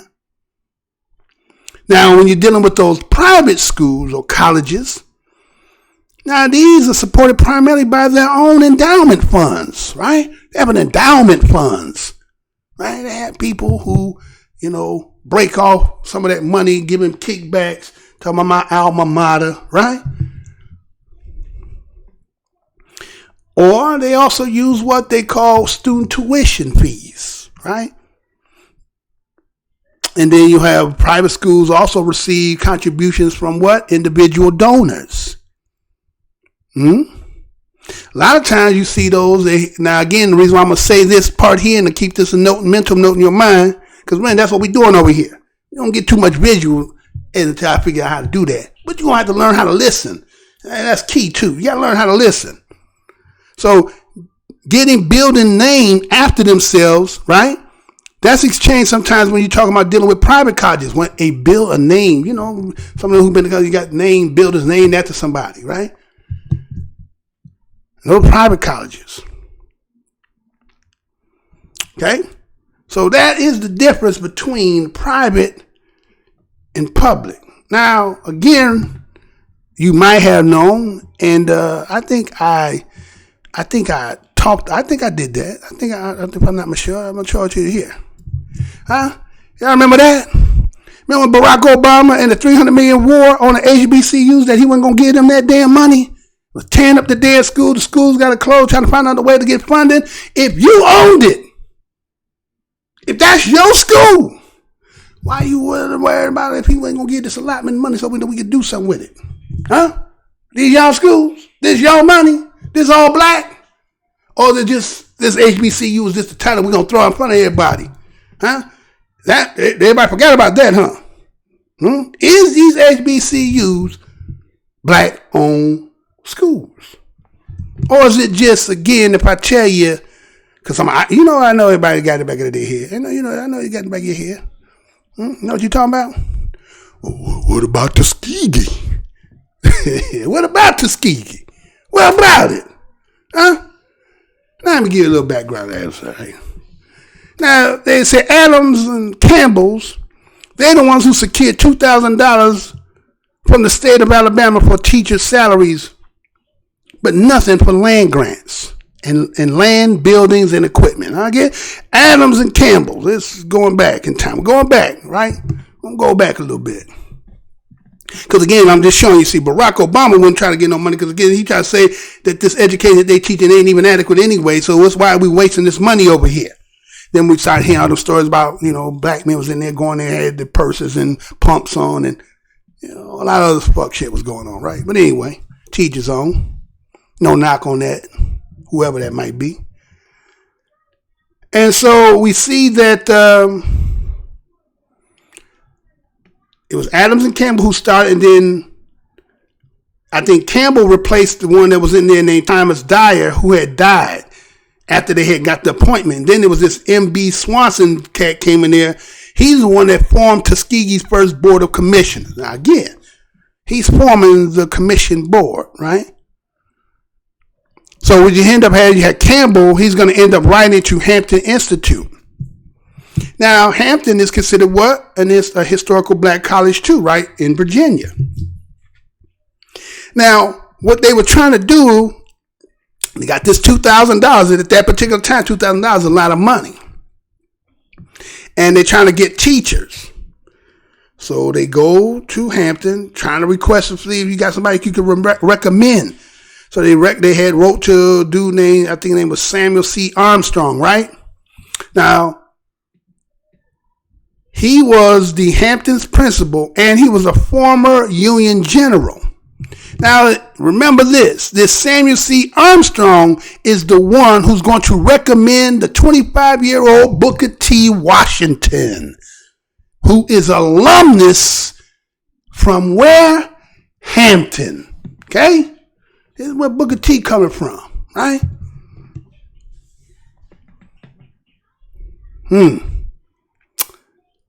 So they hire Booker T. Washington as principal in Tuskegee.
cut me off? Oh, yeah, motherfucker cut me off?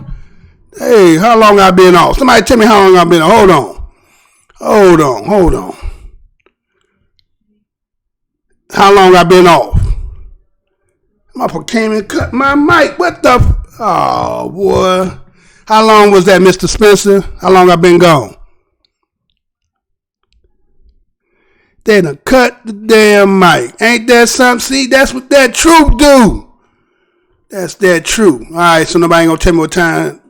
10, 15 minutes? Oh, my God. Wow. They can't cut the mic. I just told the fucking truth. I don't even know where to go back to tell y'all from. Tell me what was the last thing you heard 10 minutes, 15 minutes ago. Sometime we go look. Ain't that a bitch? I just ran it down till y'all told the damn truth because that's what happened. The ABA league had the niggas in there doing all the real shit. The dunk contest, 3-point contest. Suppress that league and take them and put them in our league because it would have bankrupted the NBA. A good 10, 15 minutes. That's ridiculous. So that means y'all didn't get most of the stuff I was sitting here talking. That's crazy. Right? Ain't nothing changed on this end that I've been doing other than the fact that I realized that like my mic ain't on. So I don't know what part you didn't hear. If you could tell me the last thing that I said that you heard, I might could reiterate back. That means there's going to be a 10-minute pause to make people go off talking about reparations. What reparations? That long? Hell no. Hell fucking no. What? Reparations? Oh, hell no. They fucked this whole up, huh? Okay. All right. They did that intentionally. Okay. Nah, man. So y'all heard nothing about the Jamil.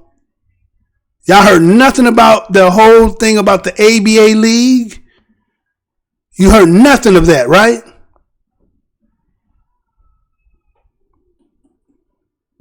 Bro, why don't you call in, man? You got a phone? Call in, man. I need to hear this. Somebody need to call in. Let me know so I know where to go back. That means I'm going to have to go back and repair it. 10, 15 minutes? Man, do you know what I just said? I gave you the history of why they suppressed the ABA and the NBA and told you the 3-point shot come from the ABA. The dunk contest come from the ABA. Just like they suppressed the Negro League. And they took all the best players from the Negro League and put them in the major leagues. No ABA. You didn't hear nothing about the ABA. They cut the damn mic. Ain't that a bitch? Huh? See? See, they don't want mothers to be knowing that they don't want y'all to know that real shit. Not that I'm saying that y'all don't know, but they don't want that shit being recorded to be heard. Because it don't make no damn sense. Because that's what that is. What she's just suggesting when you talk about Jamil. So y'all seen the picture, but it had no sound, correct?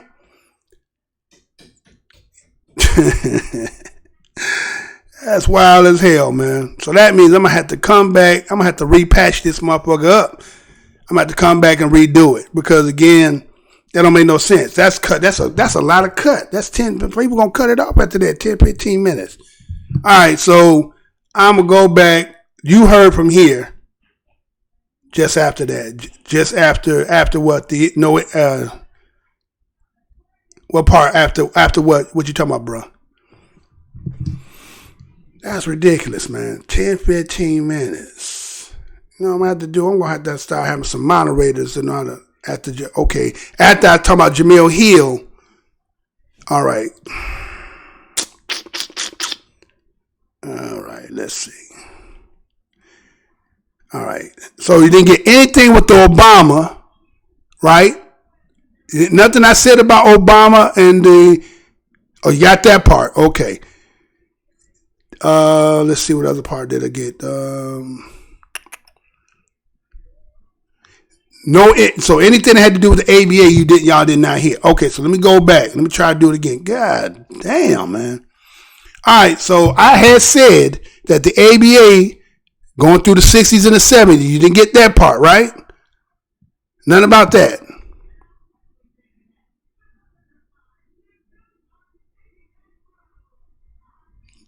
Yeah? Oh, no.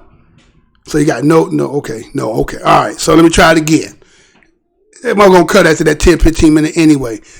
So I'm going to have to put this. All right, so I'm going to go back. All right, so I was saying that the ABA was conceived at a time. Now, this is going through the 60s. Now, some people know about the 60s and again know through Black Power movement and all that other stuff. And there was a lot of turmoil. Black empowerment was happening. So you had the NBA league that was, again, had your Bob Cousy's and your, Pete Maravich, right? And you got the logo cat, Jerry West, right? Which I say should have been Jordan on there by now, but they got to keep that because again, that keeps it in that foundation.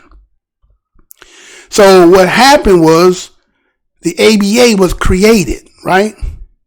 Because you had the National Basketball Association, right?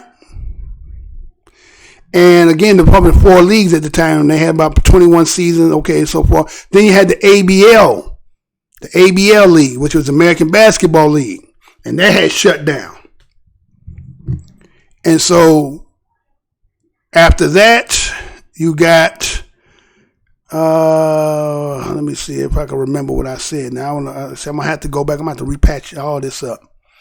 All right, so when you look at that time and understand who was in there playing at the the NBA, again, like I say, George Mearson and that, again, if you're on your history, the big white cats, and then, they in there, they shooting jump shots, right? Then it didn't matter if you shot 19.9, 2 points. It didn't matter 8 feet, 2 points. You know what I'm saying? They ain't even really dunk. You know what I'm saying? They ain't even dunk then. They weren't even dunking. They throw it in and shit. They you know what I'm saying? But the ABA was coming around, right? And so here was white folks, again, who all up in the stands. Word was getting around, hey, there's some niggas out there. Niggas are dunking from the fucking free throw line. What? Throw the ball up. They call it an alley-oop. Man, you throw the ball up, the other nigga go up and he catch it and throw it in. It's exciting as shit. God damn. What? So what happened? Word was getting around. Hey man, these niggas, they coming in, they got furs and gold and afros big as, doing some amazing shit like gods in there. Now, this was being detrimental to the NBA. Why? Because, we in there. Right? It's kind of Jamel Hill's talking about. Taking the black players and then playing the HBCUs. Right?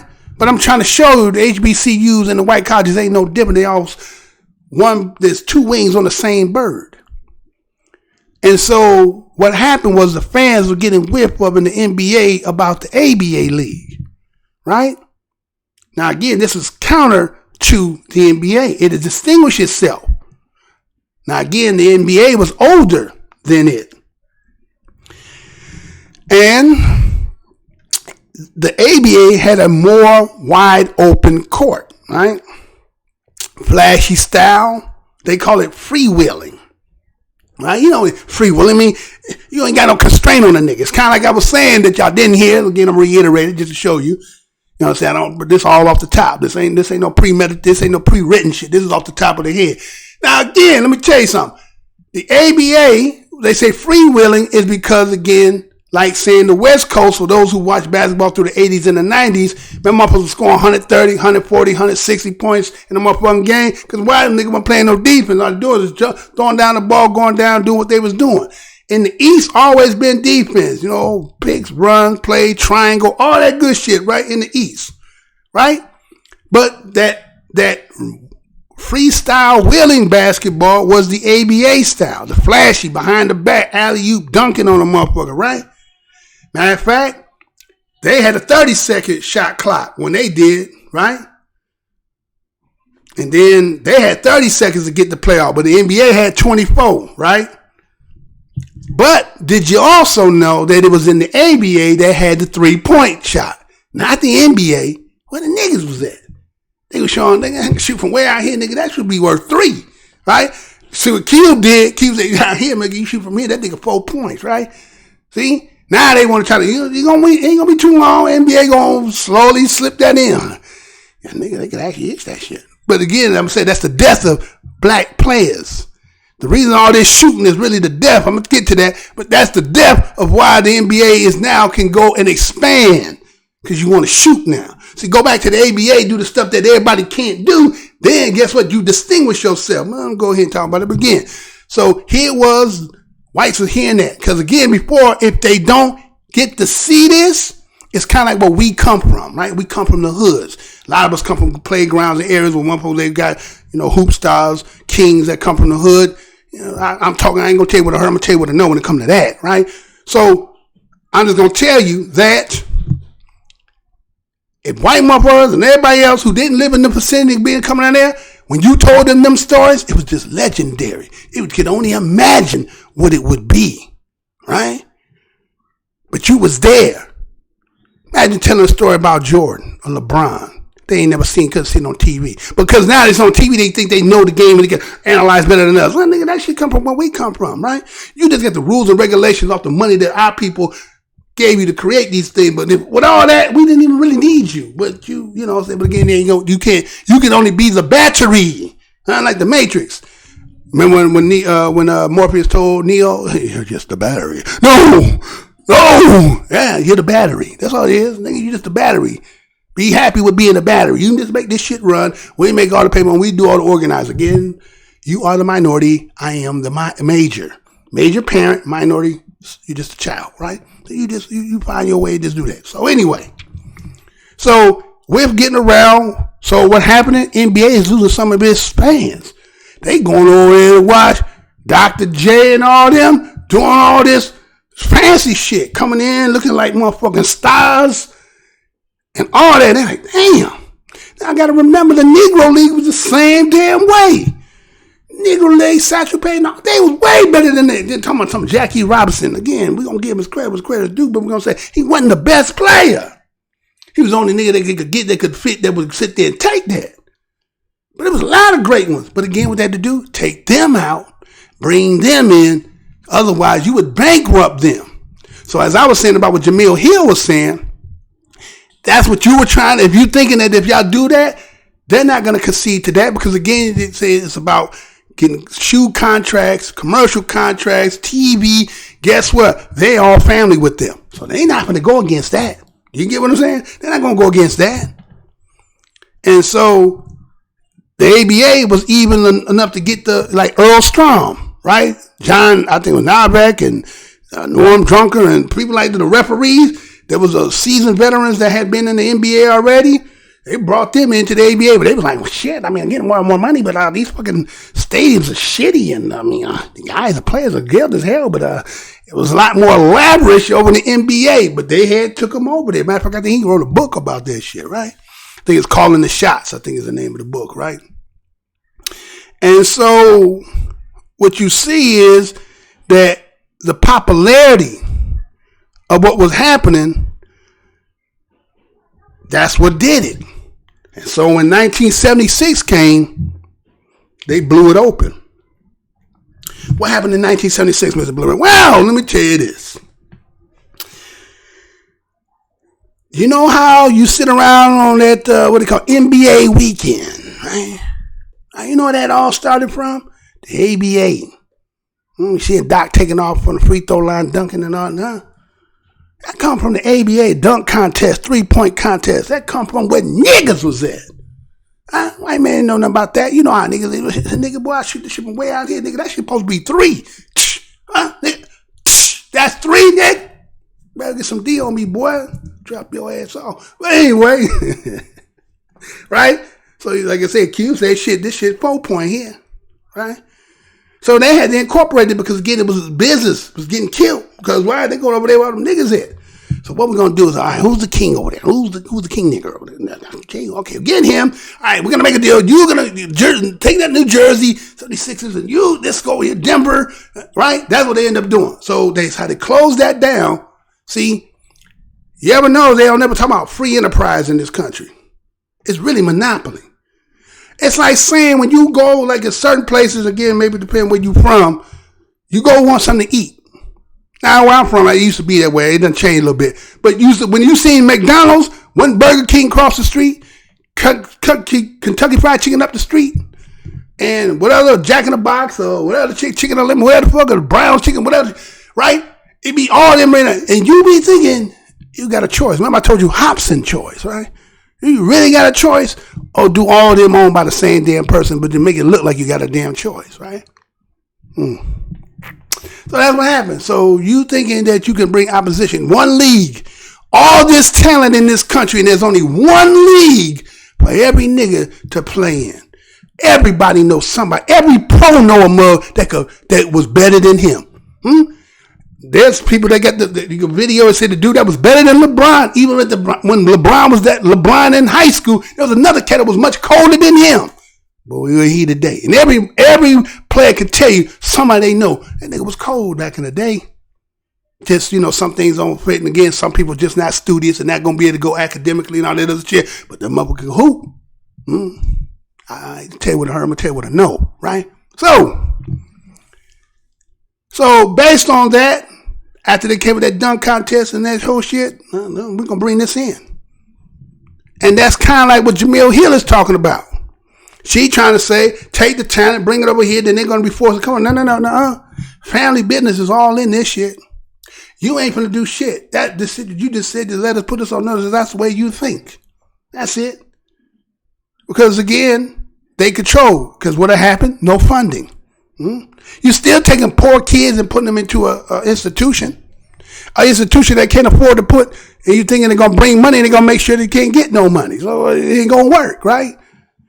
So that's just the thing. So some people think that, having money is always going to be how you can actually facilitate. So sometimes your money just ain't no good here because, again, the wizard behind the eyes, behind the curtain is controlling. Even though a lot of people will not recognize that, but that would it be. And so I'm going to have to go back because I can't believe 10, 15 damn minutes. I said so much. You know what I'm saying? Now to see where it's at, that's toe up, man. Shit, that's crazy. So anyway, I may have to go take this and revise it and put in the necessary parts to put it and take away that 10, 15 minute lapse because otherwise people are going to just leave. Okay, somebody gave me a message. Okay, that's okay. He on. Okay, so anyway, so we all understand what she mean by that, but the actual the truth of the matter is, with the brainwashing mechanism, the shoe deals, the stature that you have, you use other players that were once upon a time that went there. People go on there, the parties of the university and all that stuff. And then the thing is too, when you put a whole bunch of us together, cream gonna rise to the top, and some people gonna find that they're not as good as other people. So where do they get in there? So that's why sometimes they leave and go other places because they give them an opportunity. Not so much because it's a white university. They go because that's the only place. Because I can't. Let's say, for instance, all right. Let's just say if you take your top five. Let's say you got Jordan, Drexel, Mitch Richmond. What you can say? Oh shit. It take 5 top 2 guards, and they all going to the same damn school. And then you point guards, you got Derrick Rose not hurt. You got all these motherfuckers on the same school. Somebody else ain't playing. You get what I'm saying? Somebody ain't playing. So that's why some of these schools are necessary. So when brother could come in there, he better than most of them, and then he gonna make the damn team, right? And then that's what it gonna be. Anyway, man, I got to go and figure out what they done did and try to patch this shit up. But I want to thank each and every one of you for your participation and sitting here and listening to a brother in the show. I kind of figured they were going to pull that move. But anyway, we're going to do what we do. And I'm going to do it the way to get up out of here. So again, I thank each and every one for your participation. Apologize for the break of the 10-15 minutes. Again, you know they always got some slick trick up in their sleeve. Because again, Black MINDZ ain't going to tell you what it heard. We're going to tell you what we know. And so again, when you see one another, greet your brother. Greet your sister. What's good, brother? What's good, sister? Can't do that much, at least give them the universal nod. Take all this hate, jealousy, envy, and spite out your ass and understand that we is all we got.